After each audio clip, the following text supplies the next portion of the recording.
누가복음 7장을 봅니다. 누가복음 7장. 누가복음 7장입니다. 매 주마다 하나님 말씀 한 장을 떠나갈 때 우리는 그냥 떠내버리지 마시고 우리 속에 가두어 놓으셔서 그것이 축복이 되는 말씀 되시기 바랍니다. 누가복음 7장입니다. 7장.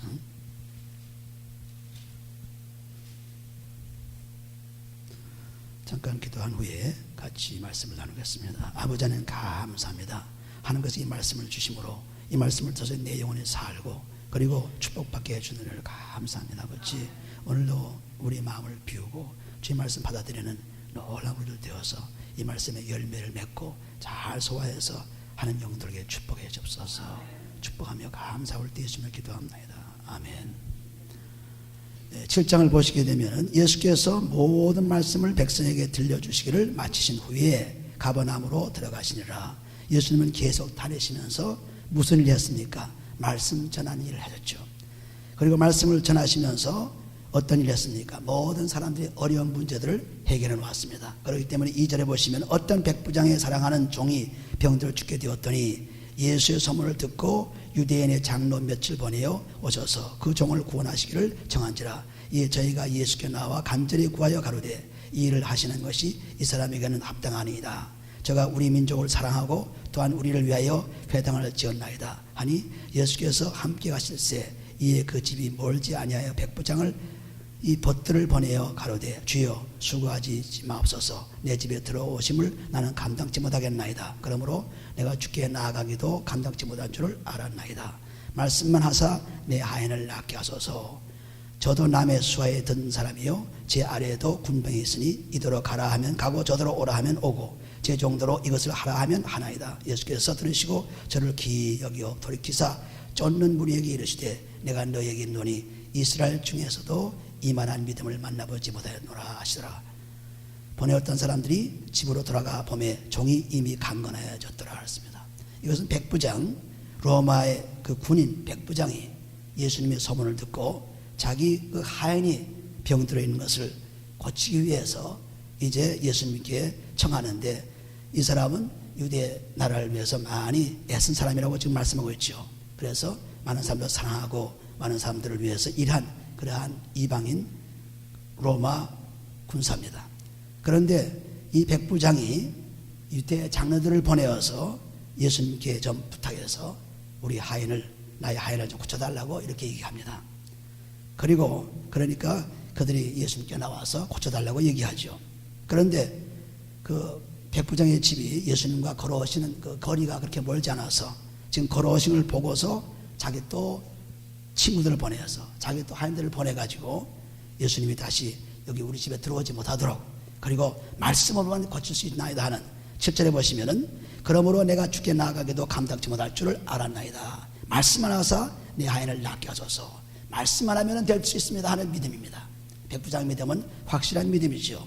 말씀으로만 하면 될 수 있습니다 하고 하니 나도 우리가 군대에 살면서 정병들을 인도할 때 가라 하면 가고 오라 하면 오라고 얼마든지 명령하는데 하물며 하나님의 아들 예수님께서는 뭐든지 할 수 있다고 하는 것을 분명히 믿었습니다. 그래서 말씀만 하십시오 하니까 예수님께서 이 믿음을 보고 참 이스라엘 사람들 이런 믿음이 없는데 이방인 로마 병정이 로마 그런 군사가 이런 믿음을 갖고 있구나 하고 아주 놀라는 말씀을 하셨습니다. 그러는 가운데 이 하인은 병이 낫게 되었죠. 그러니까 우리는 하나님께 나와서 믿음을 가지고 말씀으로 믿게 되면은 반드시 병이 낫게 되어 있습니다.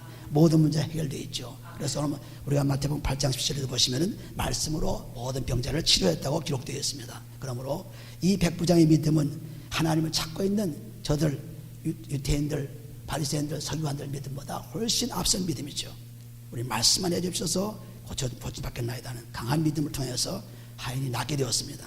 11절에 보시면은 그 후에 예수께서 나인이란 성으로 가실새 제자와 허다한 무리 동행하더니 성문에 가까이 오실 때에 사람들이 한 죽은 자를 메고 나오니 이는 그 어미의 독자요 어미는 과부라. 그 성에 많은 사람도 그와 함께 나오거늘 주께서 과부를 보시고 불쌍히 여기사 울지 말라 하시고 가까이 오사 그 관에 손을 대시니 맨 사람들이 졌는지라. 예수께서 가라사대 청년아 내가 네게 말하노니 일어나라 하시매. 여기도 말씀을 하죠. 청년아 내가 네게 말하노니 일어나라. 죽었던 자가 일어나 앉고 말도 하거늘 예수께서 그를 어미에게 주신데 모든 사람이 두려워하며 하나님께 영광을 돌리려 가로되 큰 선지자가 우리 가운데 일어나셨다 하고 또 하나님께서 자기 백성을 돌아보셨다 하더라. 예수께 대한 이 소문이 온 유대와 사방에 두루 퍼지니라 했습니다. 이렇게 나인이라는 그 과부 거기에 있는 아들을 장사하는 그날에 온전히 고쳐주었습니다. 온전히 살려주었죠. 우리 요한복음 11장 40절부터 44절 보시면은 거기에도 우리 나사로를, 죽은 나사로를 나흘 만에 죽은 나사로를 살린 것 기록이 있죠. 이 살리는 것은 곧 이 살림을 통해서 예수가 하나님의 아들인 것을 믿게 하는 것입니다. 다른 뜻으로 한 것입니다. 물론 과부의 아들이 불쌍하기도 하죠. 그러나 하나님의 아들이 살리는 능력, 영에 살리는 영이라는 것을 분명히 말씀하고 있는 것을 볼 수가 있습니다. 그래서 18절 요한의 제자들이 이 모든 일을 그에게 고하니 요한이 그 제자 중 둘을 불러 죽게 보내어 가로되 오실 그이가 당신이 오니까 요한도 예수님을 세례를 주고 하나님의 아들 그분이란 걸 알고 있었으나 아직도 의심이 갔어서 그래서 요한 제자를 보내가지고 참으로 앞으로 오실 자가 바로 당신이니까 하고 묻습니다. 우리가 다른 이들을 기다려올까 하라 하매 저희가 예수께 나와 가로되 이 세례 요한이 우리를 보내어 당신께 말하기를 오실 그이가 당신이 오니까 우리가 다른 일을 기다려오리까 하더이다 하니 여기 세례 요한이 진정으로 예수 그리스도가 메시아인 것을 분명히 믿고 잊지 못했습니다. 그래서 자기 제자들을 보내가지고 진정으로 메시아입니까 하고 묻는 그런 질문을 하고 있죠. 그럴 때 21절에 마침 그 시에 예수께서 질병과 고통과 및 악귀를 들린 자를 많이 고치시며 또 많은 소경을 보게 하신지라 대답하여 가라사대 너희가 가서 보고 들은 것을 요한에게 고하되 소경이 보며 안전뱅이가 걸으며 문둥이가 깨끗함을 받으며 귀머리가 들으며 죽은 자가 살아나며 가난한 자에게 복음이 전파된다 하라. 누구든지 나를 인하여 실족하지 아니하는 자는 복이 있도다 하시니라 했습니다. 가서 요한에게 이르기를 지금 일어나는 사건들을 보고하라. 지금 안전뱅이가 서고 소경의 눈을 뜨고 그리고 문둥이가 깨끗해지고 귀머리가 열리고 귀신 들린 자가 온전하게 되고 이런 사실을 또 전하라. 가난한 자에게 복음 전하는 것을 전하라. 그런데 이 말씀을 하신 것은 이 하나님의 예언의 말씀이 내게서 이루어지기 때문에 나는 분명히 하나님의 아들인 것을 메시아라는 것을 말씀하고 있습니다. 누가복음 4장에 보시면은 이 예언이 이루어진 것입니다. 이 예언의 말씀을 말씀하는 거예요. 누가복음 4장 17절에 보시면은 선지자 이사야의 글을 드리거늘 책을 펴서 이렇게 기록된 데를 찾으시니 곧 주의 성령이 내게 임하셨으니 이는 가난한 자에게 복음을 전하게 하시려고 내게 기름을 부으시고 나를 보내사 포로된 자에게 자유를 눈먼 자에게 다시 보게 함을 전파하며 눌린 자를 자유케 하고 주의 은혜의 해를 전파하게 하려 하심이라 했더라. 이 말씀이 지금 나에게서 이루어지니 나는 틀림없이 메시아라는 것을 요한에게 알리라는 말씀입니다. 내가 소경을 고치고 문들을 깨끗이 하고 이것이 문제가 아니라 하나님의 예언의 말씀 속에서 이미 예언한 대로 지금 이루어진 것을 그대로 보고 와서 얘기하라. 그러면 분명히 내가 메시아인 것을 네가 알리라는 것을 말씀하고 있습니다. 그러므로 누구든지 나를 인해서 실족지 않은 사람, 누구든지 나를 위해서 믿고 사는 사람들은, 믿음이 있는 사람들은 절대로 부끄럼 당하지 않고 하나님의 복을 받는 귀한 사람이 될 것이라는 것을 말씀하고 있습니다. 24절에 요한이 보낸 자가 몇 달 후에 예수께서 무리에게 요한에게 대하여 말씀하시되 너희가 무엇을 보려고 광야에 나갔더냐? 바람에 흔들리는 갈대냐? 그러면 너희가 무엇을 보려고 나갔더냐? 부드러운 옷 입은 사람이냐? 보라 화려한 옷 입고 사치하게 지내는 자는 왕궁에 있느니라.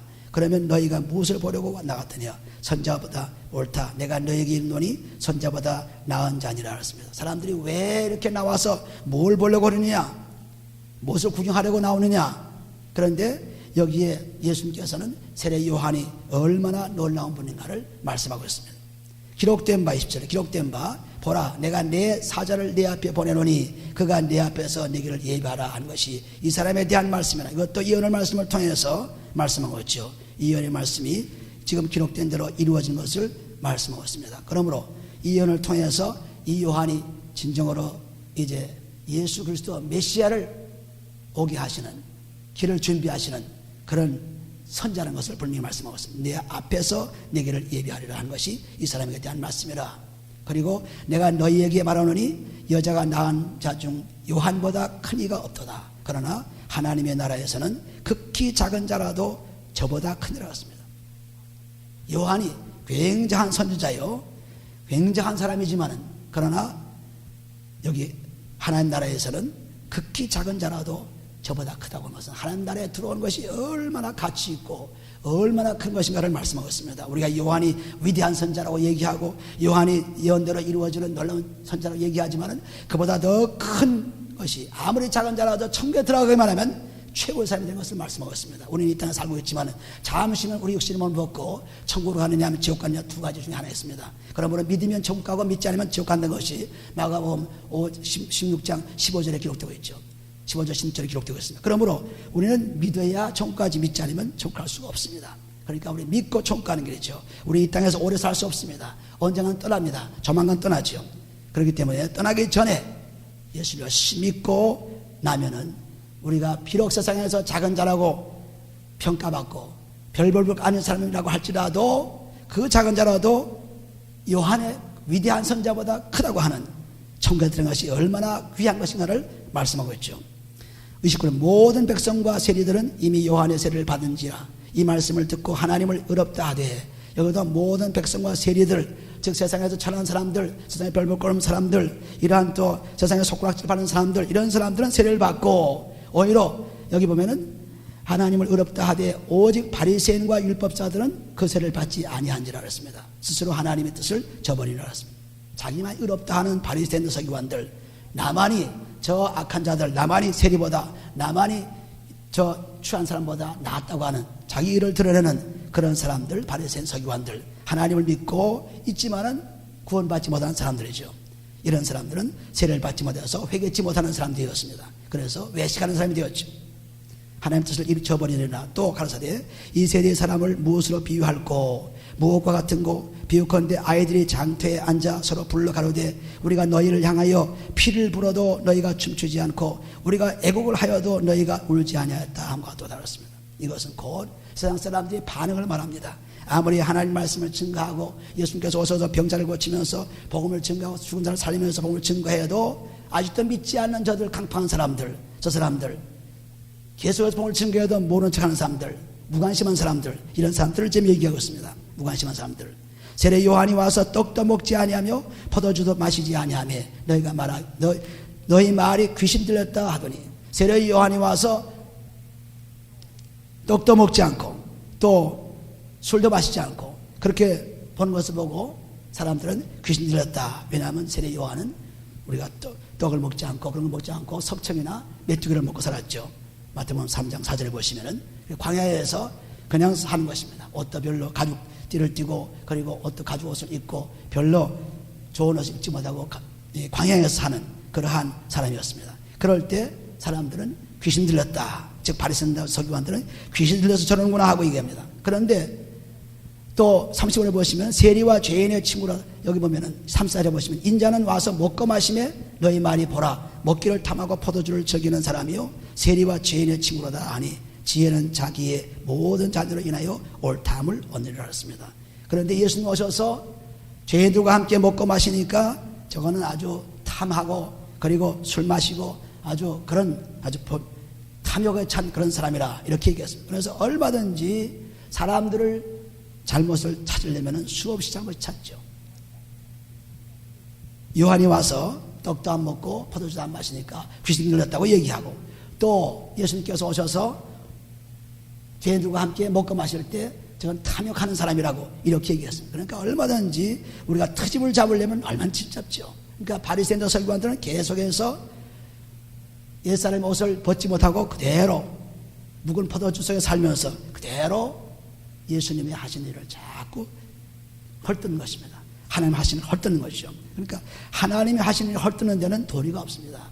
누구나 다 그렇습니다. 우리 사람들이 다 남의 흠집을 잡으려면 안 잡힐 수가 없죠. 언제든지. 지혜는 자기의 모든 자녀로 인하여 옳다함을 얻으리라. 이 지혜가 바로 그리스도입니다. 그리스도는 자기의 모든 자녀로 인하여 옳다함을 얻으리라. 그래서 하나님의 자녀만이 이런 것을 알 수 있지, 하나님의 자녀가 아니면 알 수가 없다. 하나님의 자녀가 아닌 사람은 따지기만 하고, 하나님의 자녀가 아닌 사람은 그냥 헐뜯기만 하고, 하나님의 자녀가 아닌 사람은 그냥 변명만 하는 것입니다. 그러나 하나님의 자녀는 아멘, 옳습니다, 하나님 말씀 옳습니다, 그대로 믿음으로 표현한 것입니다. 이것이 지혜는 자기의 모든 자녀로 인하여 옳다함을 얻느니라 그랬습니다. 분명하게 그리스도는 믿는 사람들에게 축복을 받는, 그래서 그리스도를 시적지 않게 하는 자가 바로 넘어지지 않는 자요, 그러고 하여금 영원한 생명을 얻는 자죠.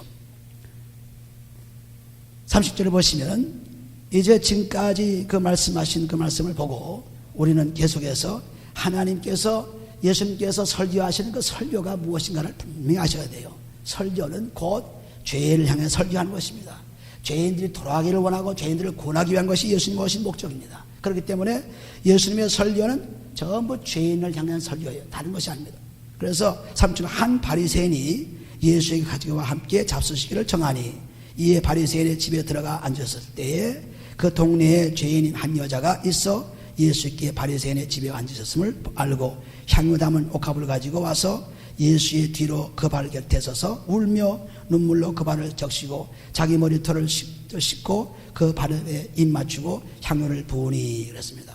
바리새인이라는 어떤 바리새인이 예수를 초청해서 같이 식사를 하기를 원했습니다. 그런데 난데없이 죄인 여자가 들어와가지고 여기 보면 향유 담은 옥합을 가지고 와서, 향유는 얼마나 귀한 것입니까? 비싼 것이죠. 이 비싼 향유를 가지고 와서 예수의 뒤로 와서, 앞으로 오지 않고 뒤로 와서 발 곁에 서서 울며 눈물로 그 발을 적시고 자기 머리털로 씻고 발에 입 맞추고 향유를 부으니, 이처럼 여기 보시는 대로 하나님의 그 말씀은 지금 죄를 향해서 말씀을 설교하고 있습니다. 죄를 향해서 그러는데 그 죄인이 지금 나타났습니다. 죄인이 옥합을 가지고 와서 예수의 뒤로 와서 지금 죄인의 예수를 영접하는 모습을 볼 수 있습니다. 그런데 30절에 예수를 청한 바리새인이 이것을 보고 마음에 이르되 이 사람이 만일 선자라면 자기를 만지는 이 여자가 누구며 어떠한 자 곧 죄인인 줄을 알았으리라 했습니다. 만일에 이 선자가 죄인을 알았다면 어떻게 죄인과 함께 저렇게 같이 있을 수 있을까? 죄인이 저 만지는 것을 보고 어떻게 가만히 있을 수 있을까? 이렇게 바리새인은 생각하고 있었습니다. 그래서 이 바리새인을 깨우치기 위해서 예수님께서는 40절 말씀을 합니다. 예수께서 대답하여 가라사대 시몬아 내가 네게 이를 말이 있다 하시니 저가 가로되 선생님 말씀하소서. 가라사대 빚주는 사람에게 빚진 자가 둘이 있어 하나는 500데나리온을 줬고 하나는 50데나리온을 줬는데 갚을 것이 없으므로 둘 다 탕감하여 주었으니 둘 중에 누가 저를 더 사랑하겠느냐 그랬습니다. 한 사람은 500데나리온, 한 사람은 50데나리온, 이렇게 빚진 자를 다 용서해 주는데 누가 더 사랑하겠느냐? 시몬이 대답해 가로되 제 생각에는 많이 탕감을 받은 자이니다. 가라사대 내 판단이 옳다 하시고, 많이 그 빚을 탕감받은, 많이 빚을 용서받은 그 사람이 더 사랑한다고 얘기합니다.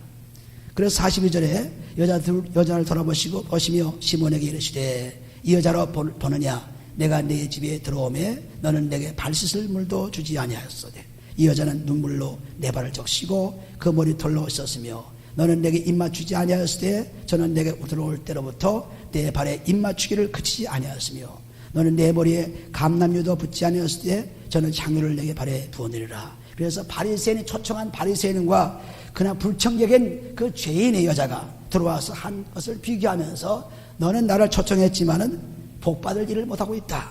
그러나 저는 초청을 받지 않았으나 그러나 죄인으로서 와가지고 자기를 발을 씻는 것은 무엇입니까? 전부 죄를 용서하시는 그 예수님을 말씀합니다. 요한복음 13장 10절에도 보시면은 예수님께서 발 씻는 일이 나오죠. 제자들의 발을 씻습니다. 이 발 씻는 것이 뭐냐면 죄 씻음을 말한 죄 씻음. 죄 씻음. 그래서 이 예수님은 죄 씻는 그 분이라는 것을 분명히 이 죄인이 와서 지금 예수님의 발 앞에 발 뒤에 와서 그리고 눈물로 그리고 자기 머리털로 씻고 닦는 것입니다. 왜냐하면 이 죄 씻는 바로 예수님의 것을 말씀하고 있죠. 왜냐하면 우리가 마태복음 26장 12절 말씀에도 보면은 예수님께서 옥합을 깨뜨려서 머리에 부은 그 여자를 통해서 이 여자는 나의 장례를 준비한다고 말씀했습니다. 그렇기 때문에 여기 예수님께서 지금 그 죄인으로부터 이렇게 영접을 받은 것은 곧 나는 죄를 용서한 분인 것을 이 죄인 여자는 벌써 알았습니다. 그런데 왜 이 바리새인은 이것도 모르고 있죠. 예수님이 과연 죄를 용서하신 분이고 하나님의 아들이시고 그리고 우리로 구원에 이르게 하는 것을 모르고 있습니다. 그러나 이 여자는 알고 있기 때문에 예수의 뒤로 그 발 곁에서 울며 눈물로 그 발을 적시고 자기 머리 털로 씻고 그 발에 입 맞추고 향유를 부었다고 했습니다. 이것은 곧 죄 씻는 예수 그리스도, 이제 죽으시고 살으셔서 나의 죄를 다 씻으시는 그 예수를 그대로 말씀하고 있습니다. 그러니까 우리 요한복음 3장 보시면은 3장 10절에 보시면은 니고데모라는 그 사람이 요한복음 3장 1절부터 그 10절까지 보시면 니고데모라는 그 바리새인이 예수님께 찾아와가지고 어떻게 하면 구원 얻을 수 있습니까? 하고 했을 때 그 구원에 대한 거듭나는 얘기를 들었을 때 이 니고데모가 몰랐습니다. 깨닫지 못했어요. 그러니까 너는 이스라엘 율법의 선생이면서도 그걸 모르느냐? 이스라엘 율법에 싸면서 그걸 모르느냐? 거듭난 것은 모르고 있느냐 아직도? 이렇게 얘기한 것 마찬가지로 여기도 예수님께서 설교하시면서 이 바리새인이나 시몬아 아직도 이 여자만큼도 넌 모르느냐? 예수님 나 하나님 아들이 지금 죽어서 그 피로써 죄사함 받는 것을 이 여자는 뭘 깨닫고 자기 죄를 용서받는 그러한 환경을 가지고 있는데 너는 그것도 모르느냐? 바리새인의 너는 하나님을 알고 가르치는 그러한 사람이 널 모르느냐 하고 지금 그런 말을 지금 얘기한 것입니다. 그렇기 때문에 여기서 보시는 대로 이 바리새인과 또 죄인과의 관계를 가만히 보세요. 바리새인들은 하나님을 그냥 믿고 하나님을 찬양하긴 합니다. 그러나 마음은 없다고 했죠. 마가복음 10장 6절에 보시면은 너희가 나를 입술로는 찬양하지만 그 마음은 내가 떠났다고 했습니다.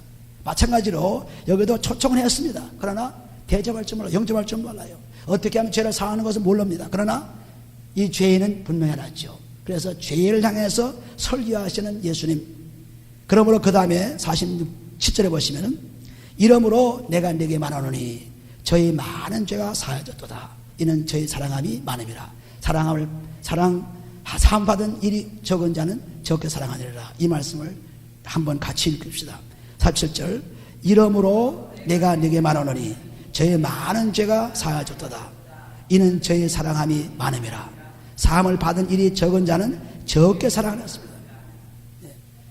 빚진 것을 탕감받은 것을 많이 탕감받는 사람은 그 사람은 더 감사가 넘치게 되고 더 축복을 받게 됩니다. 마찬가지로 여기도 하나님의 사랑이 뭐냐?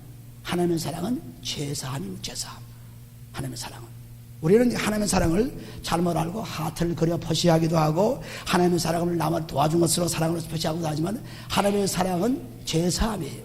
로마서 5장 8절 보시면은 하나님이 우리가 죄인 되었을 때 그리스도를 우리의 죄를 지고 죽게 하셨습니다.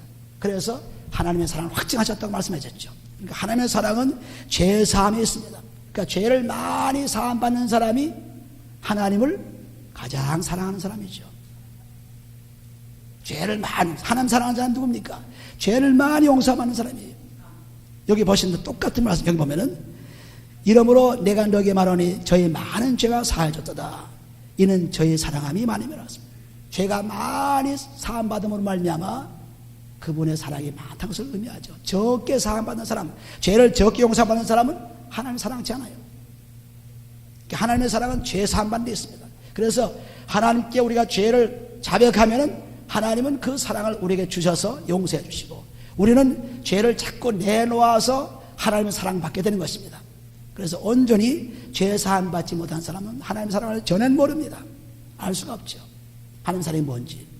그런데 여기 보면은 분명하게 죄를 많이 용서받는 사람이 나를 제일 많이 사랑한다 하셨으니 우리가 죄를 많이 내놓고 용서받기만 하면 하나님을 제일 사랑하는 자가 되죠. 그래서 그 하나님을 사랑하는 자가 되기만 하면 그 다음에 그 사랑하는 하나님 말씀이 우리 속에 들어오셔서 얼마든지 하나님을 사랑하되 목숨을 걸고 마음을 다하고 뜻을 다해 사랑하는 그런 사랑이 마태복음 22장 37, 38절 말씀이 이런 것처럼 나올 수 있습니다. 어떻게 내가 목숨을 다하고 힘을 다하고 뜻을 다해 사람 사랑합니까? 내 죄사함 받아서 하나님 말씀이 들어와야 그렇게 사랑할 수 있습니다. 그러니까 여기서 지금 죄인이 지금 용서함 받는 것을 그리스도를 통해서 하는 것을 그대로 설교로 말씀하고 있습니다. 바리새인은 아직도 깨닫지 못하고 있죠. 깨달았다는 말이 없습니다. 아직도. 그렇기 때문에 우리는 하나님을 영접은 하고 하나님을 사랑한다고 하지만은 죄를 내놓지 않으면 이게 헛거예요. 죄를 내놓아야죠. 자기 짐, 죄의 짐, 무거운 짐을 내놓아서 용서받기만 하면 그건 뭐 하나님의 사랑받는 사람이 되고 그리고 나는 하나님 사랑하는 자가 된 것입니다. 그러니까 죄를 많이 내놓는 사람은 하나님을 참으로 많이 사랑하는 분입니다. 이것을 아셔야 돼요. 그러니까 사랑은 곧 죄 용서함에 있죠. 죄 용서함, 그 사랑입니다. 이것은 어떻게 우리가 말로 무슨 모양으로 표시할 수 없습니다. 직접 내가 몸에서 마음에서 나오는 죄를 하나님께 그리스도의 피로써 자백하면서 씻어버릴 때 그때 용서받습니다. 나의 질투의 마음도, 나의 원수의 마음도, 욕심의 마음도, 정욕의 마음도, 남을 해치려는 마음도 전부 그리스도의 피를 써내기만 하면은 영락없이 깨끗해지는 것입니다. 그리고 깨끗해지기 때문에 하나님의 사랑이 나에게 충만히 거할 수가 있죠. 할렐루야. 이 사랑을 못 받는 사람들은 사랑이 뭔지를 모릅니다. 그래서 48절을 보시면은 이에 여자에게 이르시되 내 죄사함을 얻었느니라 하시니, 즉 그렇게 발 앞에 발 뒤에 와서 눈물로 닦고 씻고 향을 붓고 입 맞추고 하는 것이 뭐냐면 그분을 통해서 나의 죄를 용서한 것은 그대로 이분이 죄 용서하는 분이십니다. 이분이 나의 죄를 용서하신 분입니다. 것을 그대로 자백하는 것입니다. 그래서 온전히 죄 용서함 받아서 이제는 예수님의 축복을 받죠. 함께 앉은 자들이 속으로 말하되 이가 누구이기에 죄도 사하는가 하더라. 여기 보시면 초청 한 사람들, 거기 사람들이 들어있었겠죠. 바리새인들이 있었겠죠. 누가 이가 누구이기에 죄도 용서하는, 하나님밖에 죄 용서함만은 용서할 수 없는데 이렇게 아직도 강팍한 마음으로 있죠. 예수께서 여자에게 이르시되 내 믿음이 너를 구원하였으니 평안히 가라 하시리라. 그러니까 죄 용서함 받으면 마음이 평안해요. 평화로다. 왜 평화가 옵니까? 죄 용서 받을 게 평화하죠. 그러니까 예수님께서 요한복음 14장 27절 보시면 내 평안을 내게 주노니 내 평안을 받아라. 그 평안은 걱정 근심도 없는 것이라는 말씀인 것은 내 평안은 죄 용서 받을 때 오는 것입니다. 그래서 악한 자는 평강이 없다. 이사야 48장 21절 말씀, 악한 자는 평강이 없다. 악한 자는. 그러니까 죄가 있는 사람은 평강이 없어요. 근심이 있고 남을 질투로, 남을 괴로움으로, 남을 어려움 속에 빠지는 사람이 어떻게 평강이 있습니까? 겉으로는 평강이 있는 것 같이 보이나 속은 답답합니다. 속은 괴롭습니다. 속은 눈물로 아픔 속에 사는 것입니다. 그러나 우리가 그리스도의 평강이 오기만 하면 그분의 평강은 곧 죄사함에서 오는 것입니다. 죄사함. 죄를 사하기만 하면 평강이 오고. 그래서 우리가 수많은 죄가 우리 몸과 마음에 있습니다. 오늘도 어제도 계속해서 있죠. 우리가 하루를 살면은 밖에 나가면 먼지 뒤집어 쓰고 또 사람들에게 여러 말씀을 듣기도 하고 여러 가지로 보기도 하고 TV도 보기도 하고 신문도 보기도 하고 잡지도 보기도 하고 여러 가지 걸 보는 가운데서 전부 죄로 우리가 꽉 차게 되는데 이거를 씻지 않고 그대로 하루 사는 것을 지나가게 되면은 우리가 몸에 땀이 나고 더워진 것을 샤워하지 않고 그냥 자면은 아주 끈끈하고 재미가 없죠. 경쾌하지 않습니다. 그러나 우리가 똑같이 우리 영적인 것에도 마찬가지입니다. 우리의 죄를 용서받지 않고 그대로 하루하루 살아가는 마음이 강팍해지고 굳어지고 그냥 보통 죄 짓는 거 그건 남이 다 하는데 그 별거 아닌데 전부 그렇게 생각합니다. 그러나 죄를 자꾸 씻음받고 사함받기 시작하면 조금만 죄도 센스가 있어서 갑자기 이건 내 죄가 이거 굉장하구나 것을 알 수 있습니다. 그래서 우리 마음이 깨끗해지기만 하면은 하나님을 볼 것이요. 마태복음 4장 5장 8절에 보시면은 마음이 청결한 자는 하나님을 볼 것이요. 마음이 청결해야 하나님을 만나게 되죠. 마음이 청결한 자 절대 만날 수 없다고 이사야서 59장에 말씀하고 있습니다. 59장 1절 2절에. 그렇기 때문에 우리는 이 여자와 같이 죄인이지만 바리새인들은 성경을 많이 알고 연구하고 하나님을 알고 예배하고 의인이라고 하는 사람들이지만 그러나 이 여자 죄인만큼도 못해요. 이 죄인은 예수를 붙잡고 자기 죄를 씻는 놀라운 축복을 받는 것입니다. 마찬가지로 우리는 예수 그리스도가 피 흘린 것이 그냥 피는 것이 아니고 그 피를 우리가 주심으로 우리에게 주신 큰 선물이죠. 그 선물을 받아서 이제는 그 피를 받아서 내 몸에 마음에서 나오는 죄를 자꾸 씻어야 돼. 야고보 4장 8절 말씀과 같이 내 손을 깨끗이 하라. 내 마음을 깨끗이 해서 이중적인 마음을 갖지 말라는 말씀이 바로 우리가 몸과 마음을 깨끗이 함으로 말미암아 하나님의 축복을 받는 사람이 되는 것입니다. 이것이 믿음의 출발이요 믿음의 마지막이에요.